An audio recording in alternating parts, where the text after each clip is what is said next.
ये कहानी है रामू की।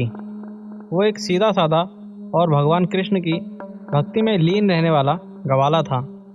हर सुबह गायों को चराने जाता था और शाम होते ही अपनी गायों को वापस ले आता था।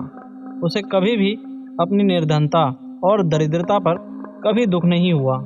वो हमेशा कहता था, सब हरि की कृपा है, संकट देने वाले भी आप, संकट से बचाने वाले भी। इसी अखंड भक्ति की वजह से उसे सब गांव वाले आदर देते थे। पर एक दिन ऐसा हुआ जिसका आभास तक उसे नहीं हुआ था। हर रोज की तरह सुबह सुबह अपनी गायों को लेकर चराने चला जाता है। उस दिन सुबह सुबह कुछ ना खाने की वजह से थोड़ा थक जाता है और एक पेड़ के नीचे बैठ जाता है और अचानक उसकी आंख लग जाती है। थोड़ी देर बाद जब उसकी आंख खुलती है तो उसकी सारी गैयां गायब हो जाती हैं और ज़ोर ज़ोर से गैयां हाँकने लगता है, मगर कोई नहीं मिलता। तभी अचानक से उसे एक राक्षस दिखाई देता है और वो उसे देखकर बिल्कुल भी नहीं घबराता है। वो राक्षस उसके पास आता है और उससे पूछता है, क्यों रे चरवाहे, तुझे मुझसे भय नहीं लगता?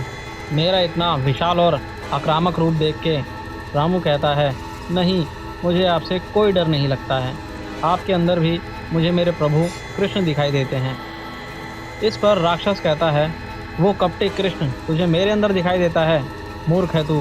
मनुष्य जब भी अपने प्राण संकट में देखता है तभी मूर्खतापूर्ण बातें करता है। रामू कहता है, श्रीमान, कृपया करके मेरी गैयां लौटा दे, उसके बछड़े उनकी राह देख रहे होंगे।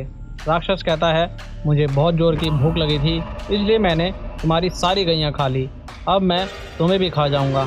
रामू कहता है, जैसी आपकी इच्छा, और आंख बंद कर लेता है और आंख बंद करके हरे कृष्णा कृष्णा कृष्णा हरे हरे, हरे रामा राम राम हरे हरे। अचानक से एक आवाज़ आती है और वो रामू का नाम पुकारती है।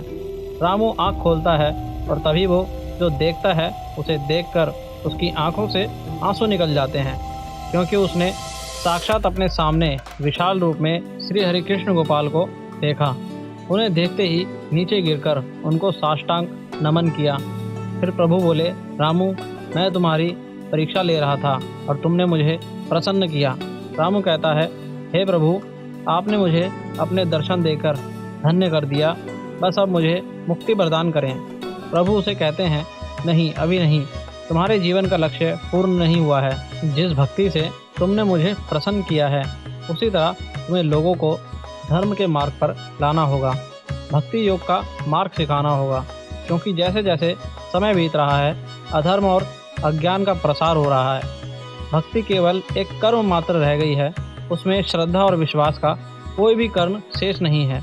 रामू कहता है, जैसी आपकी इच्छा प्रभु, और तभी वो अंतर ध्यान हो जाते हैं और रामू की सारी गैयां वापस आ जाती है और वो उन्हें लेके अपने गांव वापसी लौट जाता है। तो दोस्तों, कैसी लगी आपको ये कहानी और क्या सीखने को मिला, कमेंट करके ज़रूर बताना और हमारे चैनल हॉरर टेल्स को सब्सक्राइब जरूर करना। तो मिलते हैं एक नई कहानी के साथ, तब तक के लिए बोलो जय श्री कृष्णा।